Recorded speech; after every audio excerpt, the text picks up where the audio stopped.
welcome.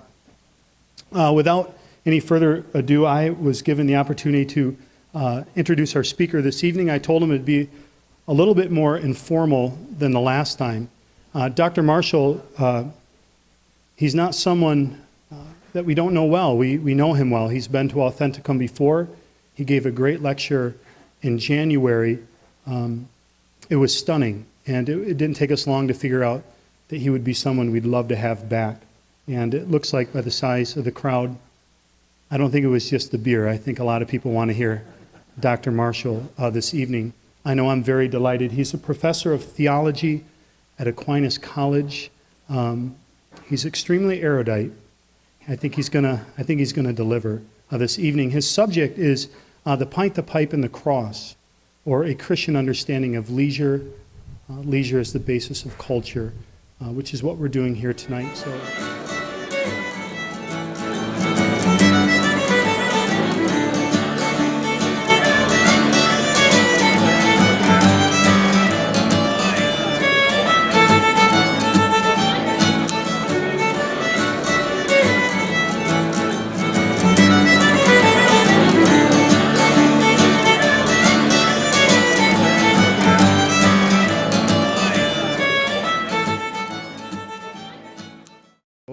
I won't leave us hanging.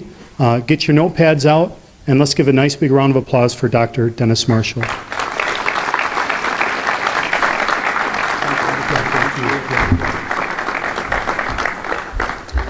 When Michael said erudite, I thought he said arrogant, and I started nodding my head. Can everybody hear me okay? Okay, good. I was telling my colleague, Dr. Pinero, that usually when I come to talks like this, I have 3 points in my mind, and I just come and wing it, so much so that my talks are kind of like what I would call Forrest Gump lectures. Dr. Marshall's lectures are like a box of chocolates, and you never know what you're going to get. Well, I've gotten a little bit more elaborate because there are interesting things here that need to be said tonight, and but I doubt that I'll get through it because all I need is 1 point and I'll go forever without looking at my notes. Very happy to be here, I must say, and I'm very happy to be talking, giving a talk on a subject that does not have the collapse of society in its title.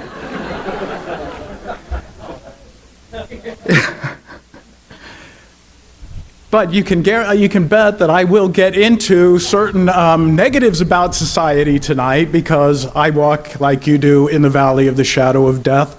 And as you all know, on this earth we have no lasting city, and so consequently a discussion of leisure is going to also entail a discussion of those things which are not leisurely.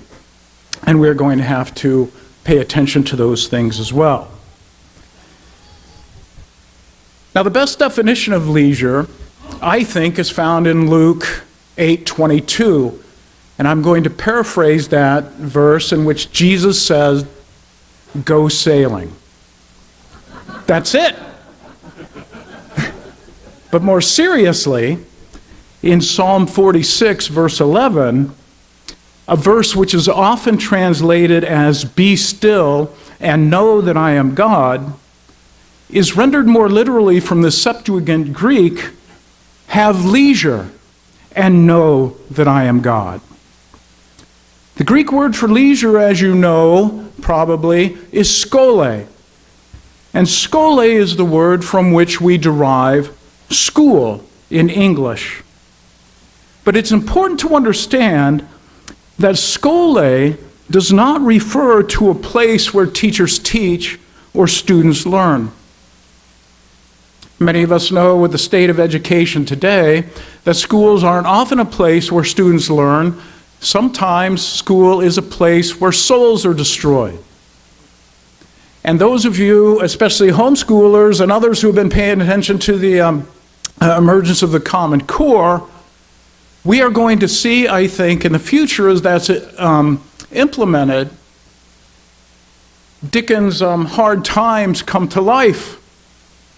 And a proliferation of grad grinds, these soul-destroying teachers who will grind up our young and suck the life out of them like a vampire sucks the life out of his living victim. Does that sound like doom enough? Do you hear collapse in that, Mark? Excellent. But I'm going to moderate these comments here momentarily, as you're going to see, because I don't think that we are entirely without hope. Leisure, while it does not refer to a place where teachers teach and students learn, also has another possible meaning, and probably why the translators from the Greek into the English do not use the phrase, have leisure and know that I am God, but say, be still and know that I am God, because the word leisure and its meaning in our own day has been corrupted. Leisure we see often as the absence of work, of engaging in hobbies, of vegging out in front of the television, of going on vacation, and so on. All of these meanings have one thing in common, it seems to me, and that is the idea that real life takes place in activities other than work. Now, there is a kernel of truth to that. But leisure is substantially more than that, as we're going to see. When the biblical author says, have leisure and know that I am God, I cannot help but think that he is pointing us back to consider Genesis 1. It is in God's work and in God's resting that we will find leisure's meaning.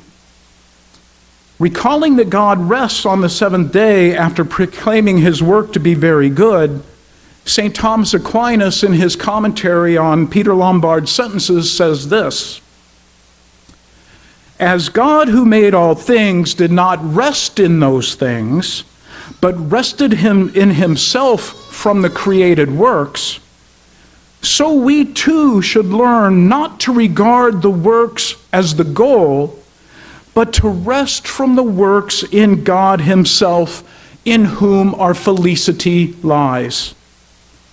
That is the reason that man is supposed to work for 6 days, but on the seventh day to rest and to be free for the worship of God.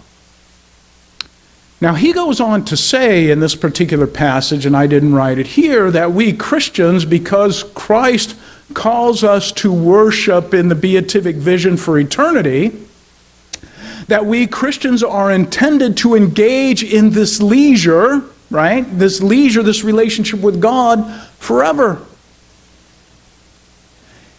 And the symbol of Sunday as our Sabbath, so to speak, is important here.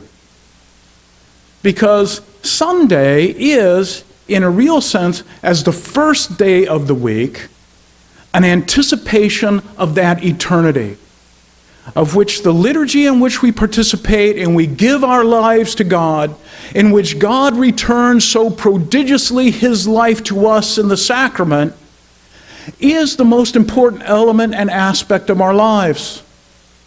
We cannot worship when we're concerned about the works that we do.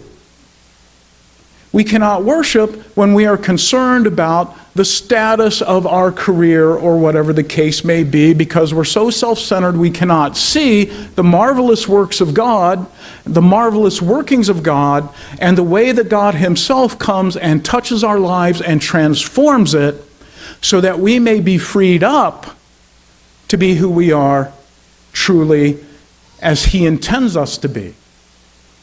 So leisure has these connotations, and we're going to explore them a little bit more deeply here in a moment. But just in case you all fall asleep because of your surfeit of beer and Franks, I am going to give you the conclusions so that if you fall asleep, you can mull over them as you're checking out, whether or not your eyelids have holes in them. First thing that I want you to take away or to consider, and this is in summary, and the point I'm going to elaborate on later is this: leisure is contemplation. I'm going to return to that. Leisure is contemplation. Secondly, worship is the source of leisure. Thirdly, cult is the source of culture.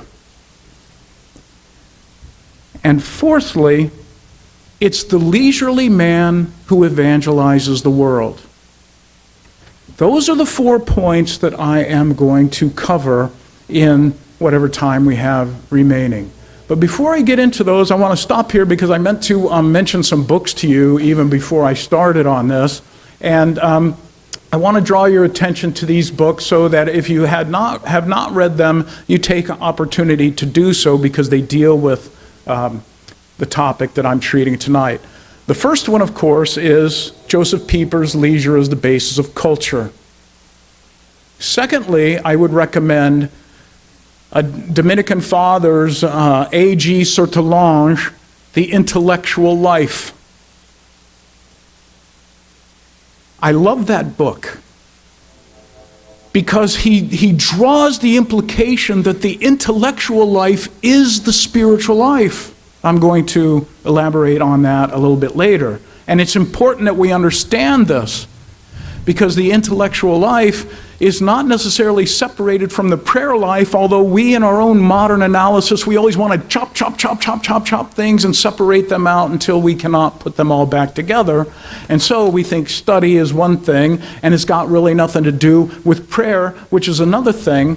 But Sertalange would certainly disagree with that, and he would disagree with that based upon the tradition he receives from St. Dominic himself, who saw that study is, in a real sense, an act of touching God, an act of prayer.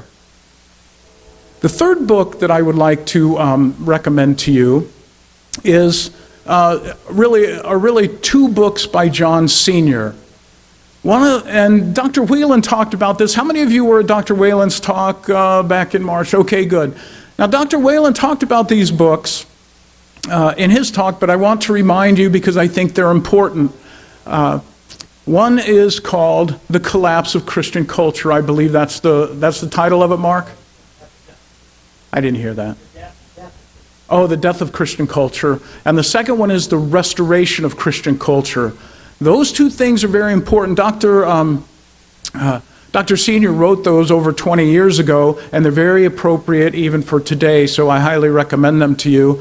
And the last book that I would like to draw your attention to is from James V. Shaw, The Unseriousness of Human Affairs. I love that. You'll love the cover and you'll love the book, right? But anyway, those are the books that I would recommend to you that if you have opportunity that you open your mind up to them and learn from them. So, the first point, now back to the lecture. That was my quick aside. Now back to the lecture. Leisure is contemplation. Now this is a radical claim because we think that leisure is sitting back in the backyard, taking sun and drinking lemon tea, right? But we are created in God's image and likeness. Our perfection as human beings lies in knowing things as they are. And to know things as they are is to know the truth about them. And since God is the source of things, to know God is to know the highest truth. And so knowing God is man's perfection. Now, I have many former students in the audience here, and they will hear this phrase that I have been touting for 16 years, I think. That the goal of our life as human beings is to know God above all things and everything in relationship to God. That is the source of our happiness and the source of our perfection. If we do not live in that way, if we do not seek to know God above all things and everything in relationship with God, then we will be incapable of ordering our lives in such a fashion that will reflect the dignity of our being created in God's image and likeness. We will sully that image and we will live in a manner that is unworthy of us and certainly contrary to what God has called us and intended for us. Now, knowing God above all things is something that lies outside of our powers. We cannot know God by our reason alone. God must aid us. He must reach into our lives. He must open our minds and our hearts so that we can recognize Him and embrace Him in faith. Any attempt to simply achieve knowledge of God on our own terms according to our own rationality is going to lead to frustration and other things, as we are going to see. But when we know God above all things, and when we know everything in relationship to God, we therefore are in a position in which we can be well and live wisely with respect to our neighbors and the goods of the world. And in that respect, then, we would be what St. Paul would call that spiritual man who is rightly ordered with his soul in relationship to God and rightly disposed to God and to the things of the world, so that they may be, in our work, used appropriately. And our work then would give expression of our contemplation. Does this make sense? Well, let me see if I can't elaborate that a little bit more. If God is the source of our knowledge about Himself and we're ordered by our nature to know Him, then one of the first things that we have to understand as in our relationship to God is that everything that we are is utter gift. Gabriel Marcel has this great line. I think it's a great line. It may have been a commentator on his work, but nevertheless it's his idea. He says this: who we are is literally a gift given to us by others. And if we're not in a position to receive the gift, then we are not in a position to receive our very selves. We would live in a state of alienation, of disconnection, of frustration, and so on and so forth. So to know God above all things is to know immediately that everything in our lives, who we are, the world in which we live, and so on and so forth, is so prodigiously gratuitous that our first response ought to be gratitude. Gratitude. Now, this requires the recognition that we understand the pure gratuitous nature of our own existence requires, on our part, a receptivity to that fundamental reality. Now notice, I didn't say passivity. I said receptivity. How many of you have ever attempted to pray quietly and remove all distractions from your mind so that you might focus on God? How many of you have been 100% successful in that? No. How many of you have been frustrated because of your distractions and your fidgeting and so on and so forth? If there is a work in leisure, I want to claim that the work is our disciplining ourselves so that we might be quiet and receive the gift that God bestows upon us in Himself. Does this make sense?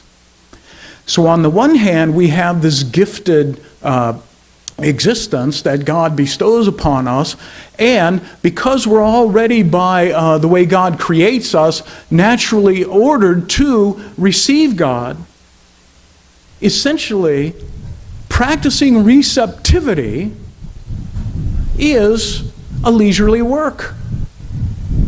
Now, what's the opposite of receptivity? It's not passivity. It is, I'll use the common terms that I'm confronted with in my classroom, it's constructivism. The idea that I am the source of all truth and good and value, and that the world is not something that is bestowed upon me as a gift. My life is not something that's bestowed upon me as a gift. It's something that I construct out of my own ideas of what I want it to be. And if we're consequently in that particular stance, then we're in rebellion against reality and God Himself.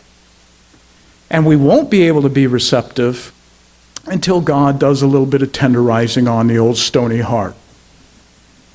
Yes? Okay.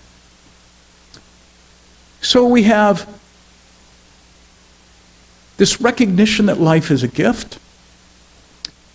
We have the recognition that there is a need to cultivate evermore a receptivity of God in our lives and the gifts that He's bestowed upon us. And this requires, too, an openness on our part. This is one thing I love about Genesis 1 and God's work. St. Augustine points us to attend to this reality. He says this. He says, in the consideration of creatures, St. Augustine says, we should not exercise a vain and perishing curiosity. That is, we ought not get so caught up in the things of this world that they capture our attention to such a degree that it's the only thing that we can consider to exist.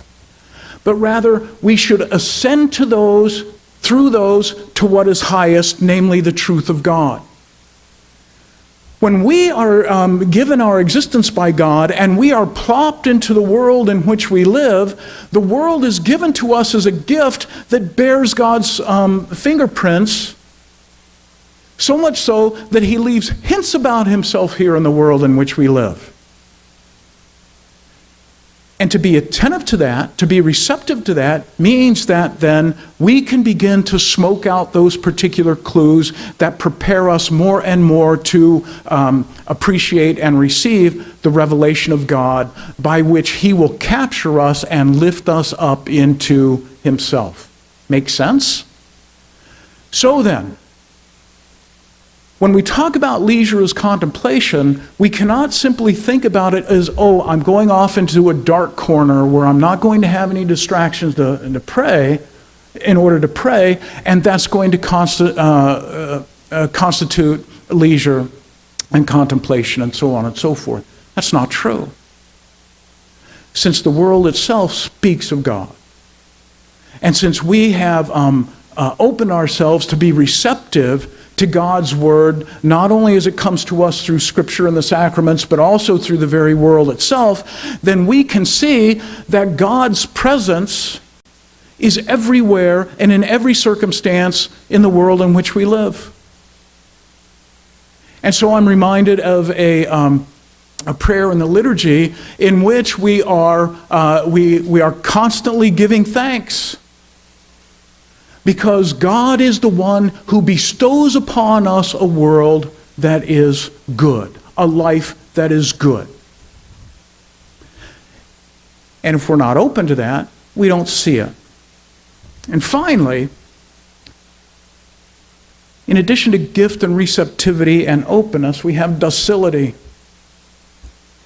Now, docility, as I tell my students, is not simply being led around by the nose in a passive sense and told where to go and so on and so forth. Docility is a willingness to be attentive and to be taught. If we're not docile before God and before the world that speaks of God's very existence, then we won't hear. We won't see. It strikes me that the scriptures from the last month of daily Mass have dealt with those parables in which Jesus, by and large, at the end of them says, those who have ears, let them hear. Those who have eyes, let them see.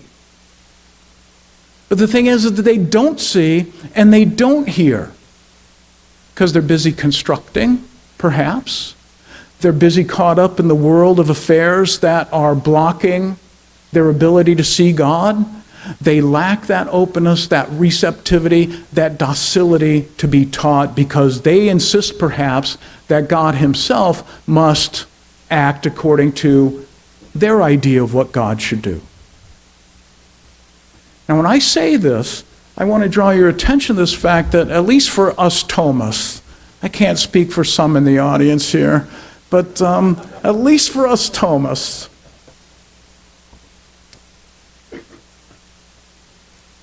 you can't love what you don't know. And so this openness and docility, I think, speaks to that. If I'm busy constructing what I think God ought to be, then I don't know really God. I really don't know God. I can't really love God. It's only when God makes himself known to me that I am capable of knowing who he is and loving him as he is. I used this example and it fell flat the other day. I'm going to use it again. I'm going to use the example of my wife. I might have an image of my wife in my mind that is not anything like she is. And I might love that image, but I am not loving her. Does this make sense? It's only when she makes herself known to me, only when I allow the reality of herself to receive that, do I even begin to enter into that mystery of who she is so that I can know her and love her authentically. And our relationship with God is like that. He makes himself known in such a way that he bursts our fantasies, our ideas, our preconceptions. And in recognizing who he is, we can love him. And the more we love him, the more we know him. And the more we know him, the more we love him. And this is something that is going to be celebrated for eternity in the beatific vision, of course, because we only fully know and love God when we are beyond this life.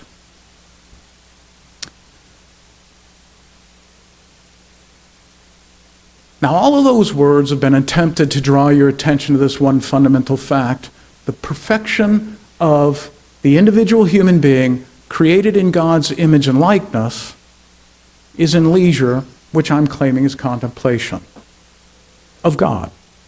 Make sense? Is everybody at least with me on that? You haven't fallen asleep yet?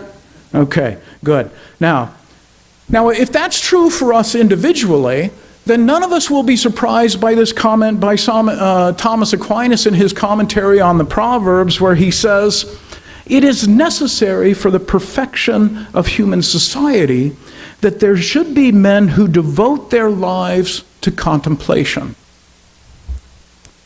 Now, I don't remember if you remember when Dr. Whalen talked about John Sr.'s vision, but he mentioned it one time, and this is in his book, I think, The Restoration of Christian Culture, in which the entire world, the economy of the world, if you will, exists for the purpose of worshiping God at the Mass. You remember this, Leonard?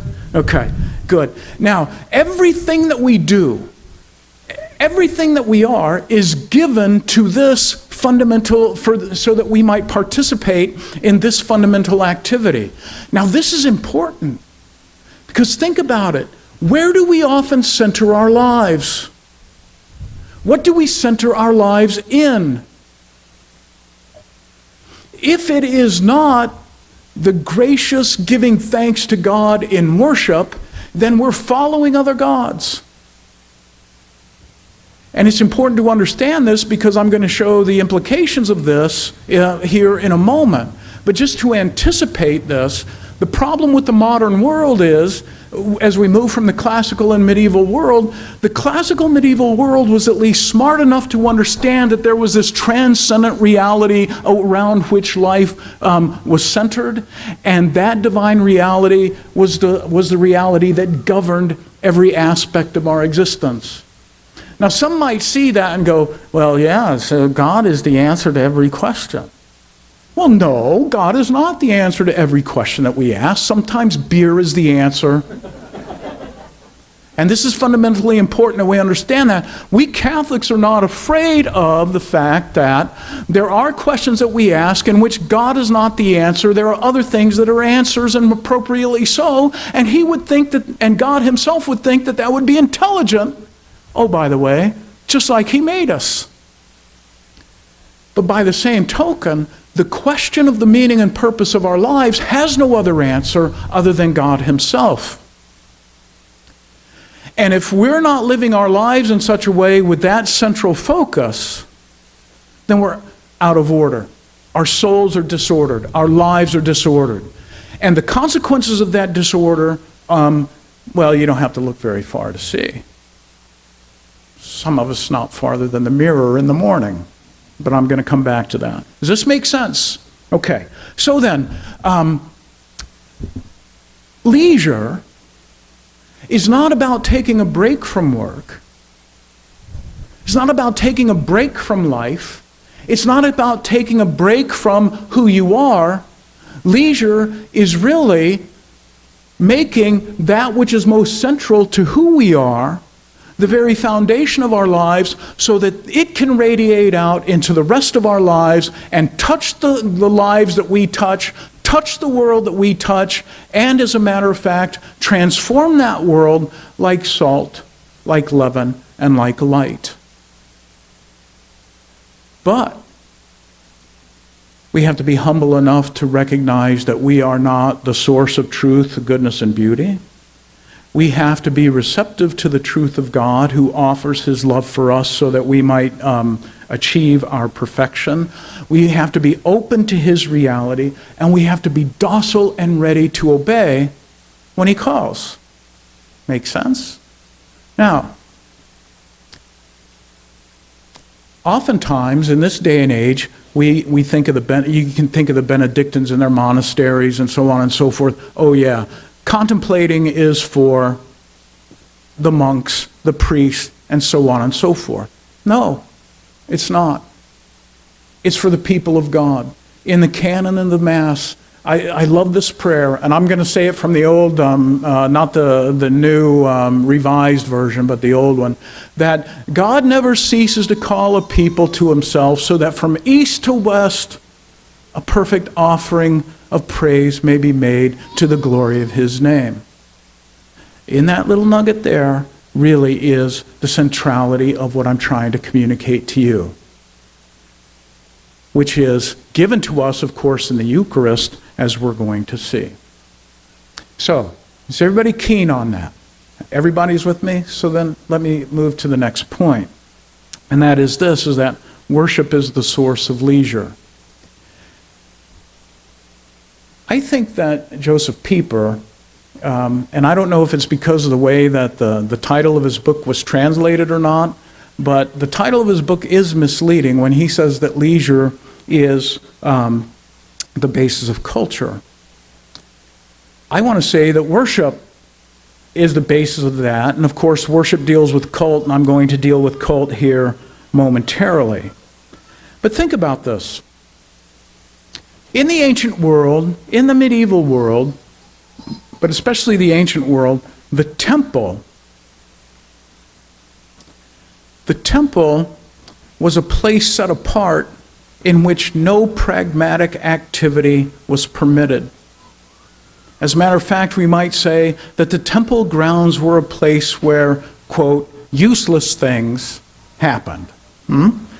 Now, this is pretty important because the whole purpose of the temple being set aside from the day in and day out grind of tent making or pot making or whatever the case may be, and I mean clay pots, is that to focus people's ideas to focus people's minds on the understanding that real life is what happens when you can give yourself completely to the God. It's not when you give yourself temporarily to mundane things like washing the dishes and making the bed and changing the diapers and doing all these other things. Real life somehow happens apart from that, but it doesn't happen vegging out watching an old rerun of Seinfeld. It happens within the context of worship. Praise, gratitude, offers of thanksgiving, sacrifices. These things constitute the basis out of which leisure comes. And Pieper makes this some very interesting point. He says that in the act of worship, when we praise God, we act in a manner in which we give ourselves to the deity, to God, without any kind of selfish calculation. That we give ourselves fully to the deity who, because of his own generosity, gives himself fully to us. And so consequently, it's in this exchange, if you will, the divine exchange of prodigality in which he bestows his divine life on us, in a certain sense, capacitates us, if you will, to be able to give everything that we have of him in return. How many times do we hear that if you want to be my disciple, says Jesus, give up everything that you have, take up your cross and follow me? How many times have we heard that? All the time, yes? And yet, that fundamental idea that Peter is trying to communicate is right there. Now, I want you to think about this with regard to the Eucharist.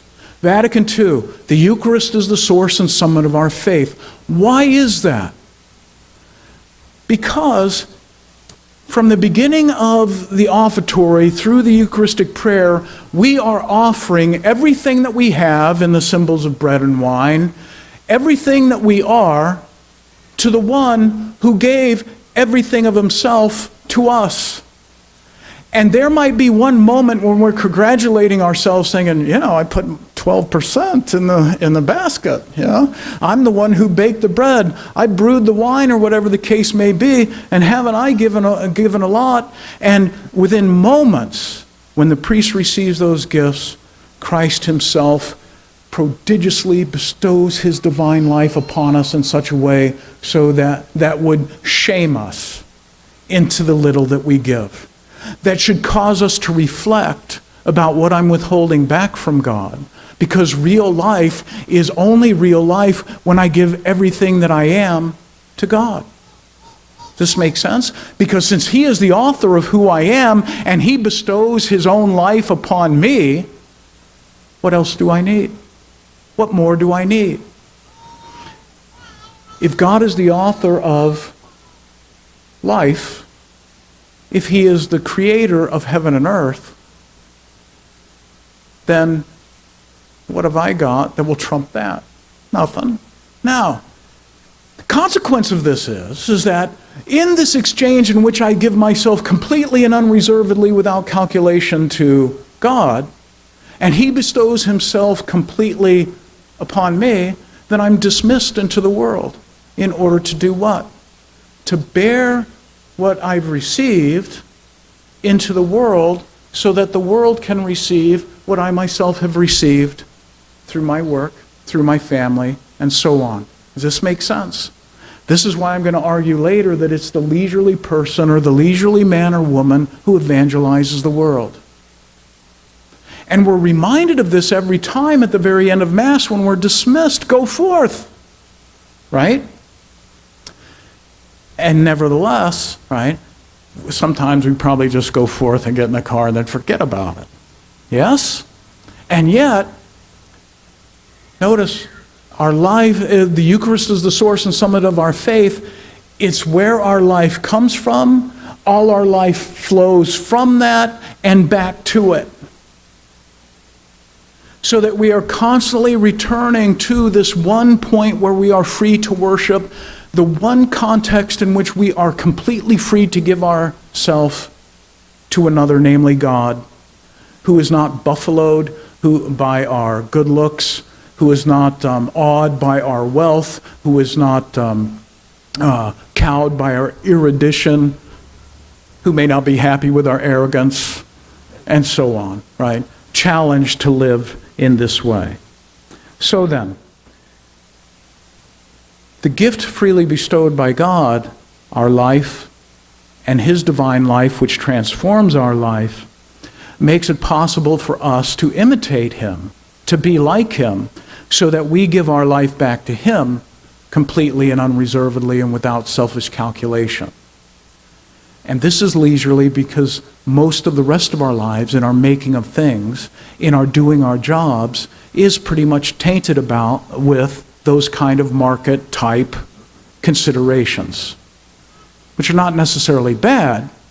It's just not the whole of life. Does this make sense? Okay.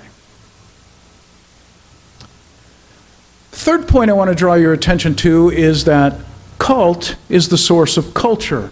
Christopher Dawson, in his book, Religion and the Rise of Western Civilization. Is it civilization or culture? Culture.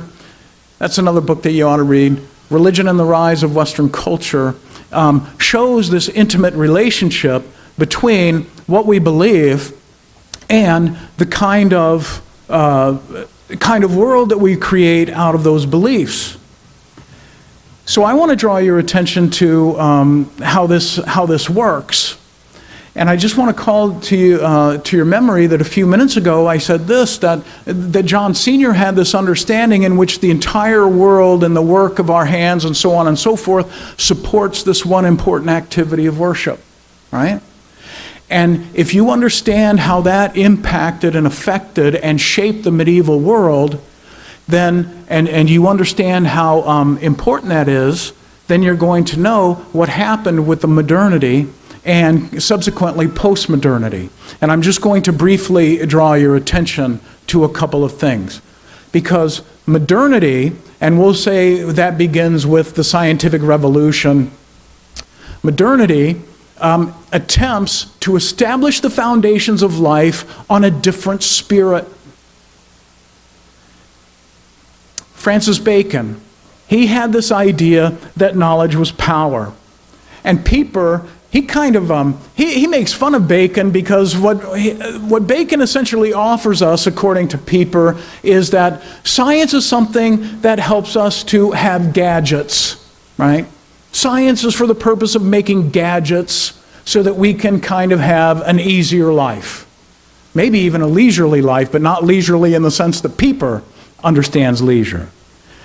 Well, this thread, this idea that knowledge is power, in which we are to make gadgets in order to make our lives easier, there's a thread that runs from Bacon to Descartes. In Descartes' Discourse on Method, Descartes admits that he wants to establish philosophy on practical rather than theoretical grounds for the purpose of making man the master and owner of nature. You can see, more so in Descartes than really in Bacon, is that there's a shift from the recognition that God is the master and owner of nature because he is its creator, to now man.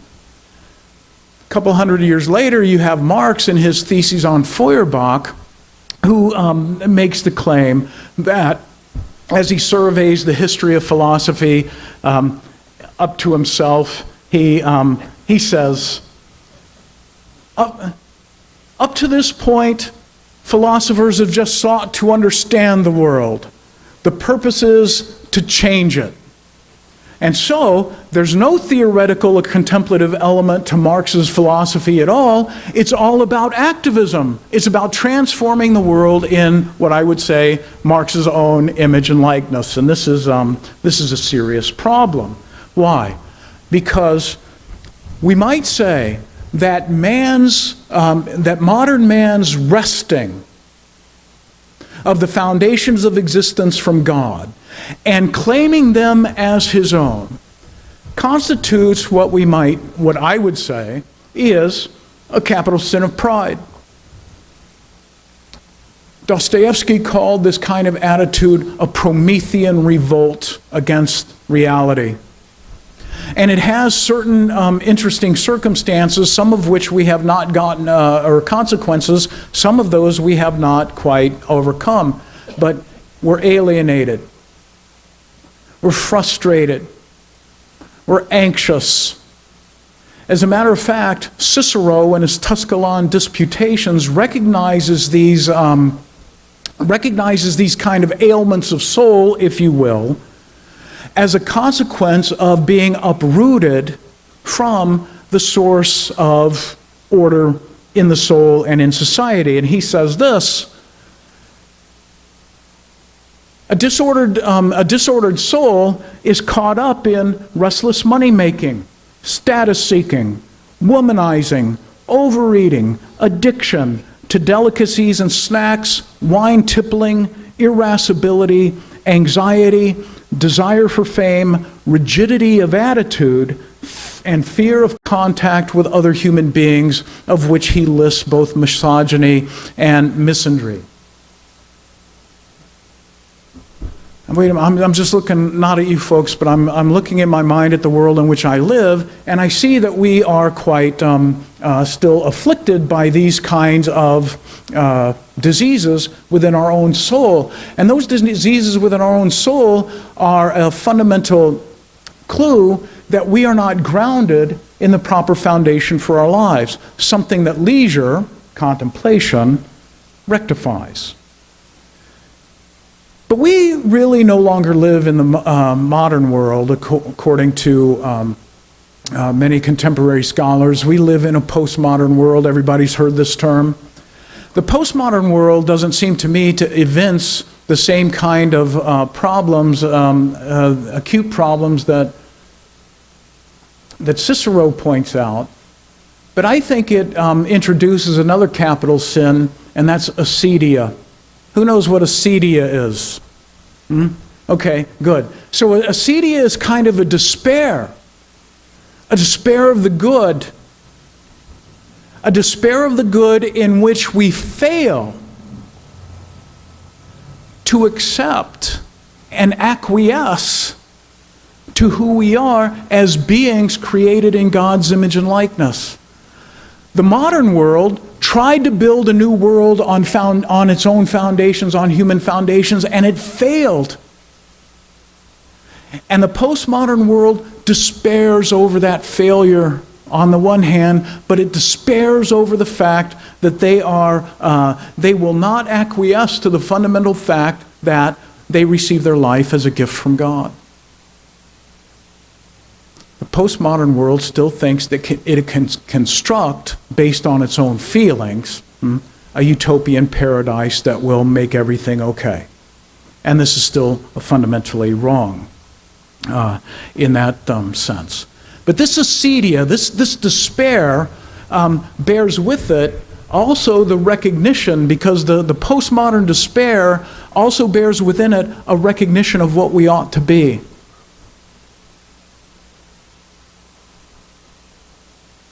But our failure to acquiesce to that is evidenced by the fact that we create diversions for ourselves so that we can avoid confronting the truth of who we are. What do I mean by diversions? Well, TV's constantly on for noise in the background. We have to check the news and on our cell phones, every 3 minutes in order to be up on the latest world crisis, and so on and so forth. We can't take time out to worship. We need to play golf. Whatever the case is, whatever the case may be, this creating of diversions is in fact a kind of distancing ourselves from God and knowing what we're doing when we're doing it. Because all we have to do is turn and be healed. Yes? Yes? That's all we have to do, is turn and be healed, because God himself is always offering himself to us in such a way as to perfect us. This is his intent. This is why he made us, and so on.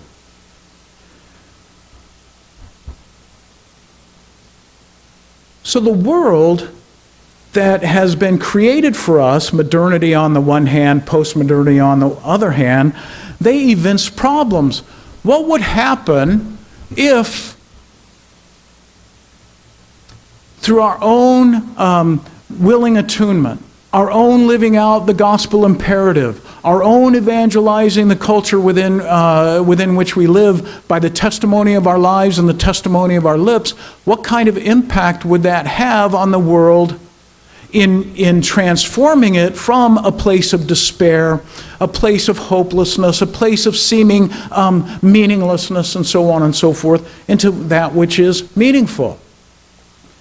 Well, if we're not leisurely, if we are not placing ourselves in a position where we can be shaped by God like the potter shapes the clay, then we are not going to be able to do anything for the world in which we live.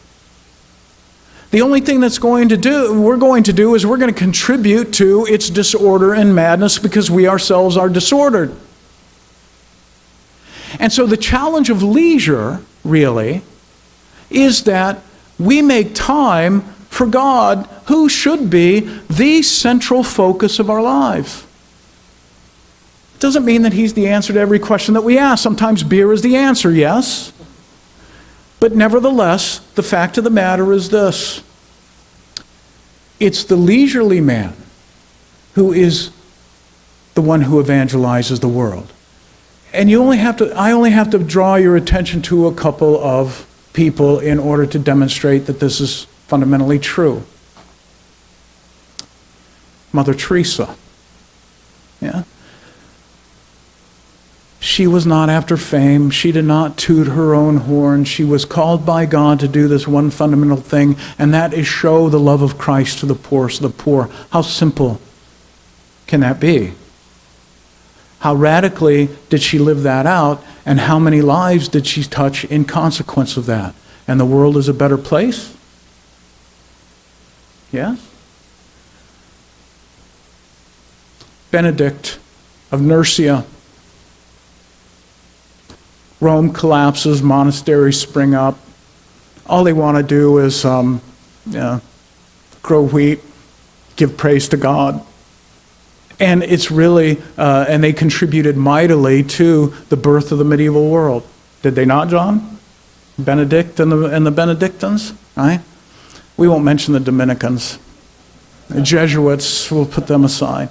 But you can even think about it in your own life. Think about the difference in your own life has made in which you have committed yourself more fully to God. And the impact that has had not only on yourself, but on even the limited number of people whom you touch.